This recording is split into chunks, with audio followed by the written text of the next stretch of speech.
তো বন্ধুরা, আমরা আজকে সারাদিনের ক্লান্তির পর আমরা রেডি হয়ে বেরিয়ে পড়লাম বরযাত্রীর জন্য।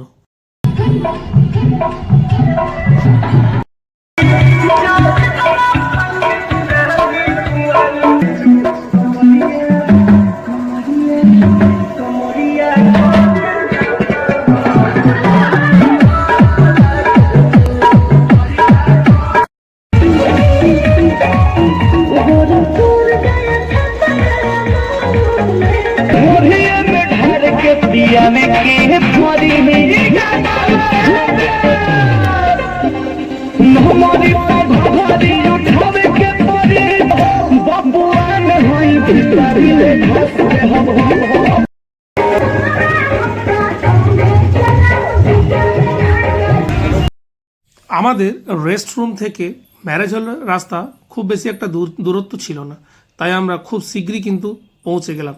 সেখানে দেখলাম বিয়ের মাহলটা খুবই সুন্দর ছিল। এই যে আমার বন্ধু, ও না চাইলেও কিন্তু হাসছে। এখন আমরা চলে আসব। এখানে দেখলাম আমরা এখানে খাবারে কিন্তু বুফে সিস্টেম ছিল, তাই আমরা সমস্ত খাবার এক এক করে আপনাদেরকে দেখিয়ে দিচ্ছি, কারণ সব খাবারের নাম তো বলা যাবে না। তাই আপনাদেরকে বলছি, আপনারা এই খাবারগুলো দেখবেন এবং কমেন্ট করে জানাবেন কোন খাবারটার কী নাম। তাই এখানে আমরা দেখলাম অনেক রকমের খাবার, মিষ্টিতেও ছিল অনেক কিছু, সাদা মিষ্টি, গুড়ের মিষ্টি, এখানে তন্দুরি রুটিও কিন্তু ছিল। তাই এখানে দেখলাম এক ভদ্রলোককে সে তন্দুরি রুটি বানাচ্ছিল, তাই তার লাইভ ফুটেজটা আপনাদের সামনে তুলে ধরলাম। দেখতে পাচ্ছেন ওই ভদ্রলোক কত সুন্দরভাবে তন্দুরি রুটিটা বানিয়ে নিচ্ছে এবং খুব স্মাইলও করছিল।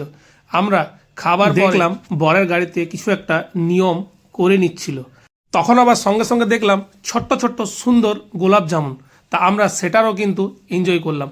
আবার অন্যদিকে দেখছি ফুচকার কিন্তু স্টলও ছিল, তাই আমরা সবাই মিলে গিয়ে কিন্তু ফুচকা নিলাম এবং ফুচকাও খেলাম। ফুচকা খেতে না খেতেই অন্যদিকে চলে এলো কফি, তাই আমার ভাইয়েরা এবং বন্ধুরা সবাই কিন্তু কফি নিল। আমি বাইরে বিয়ে বাড়িতে গেলে আমি কিন্তু ননভেজ খুব একটা খাই না, তাই সিম্পলি ভাত আর একটা মাছের পেটি নিয়ে নিলাম এবং দাদাকে বললাম আমাকে কিন্তু পেটি দেখে পরে দেবেন। অন্যদিকে দেখলাম আমার বন্ধু আর তার বউ কিছু একটা নিয়মের জন্য তারা অন্যদিকে চলে যাচ্ছিল। ওয়ান্স আমার ডিনার কমপ্লিট, আমি চলে গেলাম পানের স্টলে, তাই সেখানে একটা মিষ্টি পানও নিয়ে নিলাম। সেখানে দেখলাম আমার বন্ধু তার ওয়াইফের সঙ্গে দাঁড়িয়েছিল। আমার ভাই গোপী, সোমনাথ, ওরা কিন্তু এবার খাবারটা সেরে নিচ্ছিল, তাই দেখলাম তাদেরকেও তারা নিজেদের মতো করে তন্দুরি রুটি, কেউ সাদা ভাত নিয়ে নিচ্ছিল। আমাদের খাওয়া দাওয়া কমপ্লিট, ভাইদেরও খাওয়া দাওয়া কমপ্লিট, সোজা চলে গেলাম স্টেজে। সেখানে বিয়ে হচ্ছিল, তাই আমরা বিয়েরও প্রোগ্রাম কিছুটা দেখলাম। আজকের ব্লগে আপনাদের জন্য এতটুকুই, তাই আপনারা সঙ্গে থাকবেন। আমার ফেসবুক পেজকে অতি অবশ্যই ফলো করবেন, কমেন্ট করবেন, আর দেখবেন যে কালকের দিনটা আমরা কি করব এবং রিটার্ন আসার সময় আপনাদেরকে দেখাবো যে আমরা কি খেলাম রাস্তার মধ্যে এবং আরও কতটুকু এনজয় করতে পারবো। তাই আপনারা সঙ্গে থাকবেন।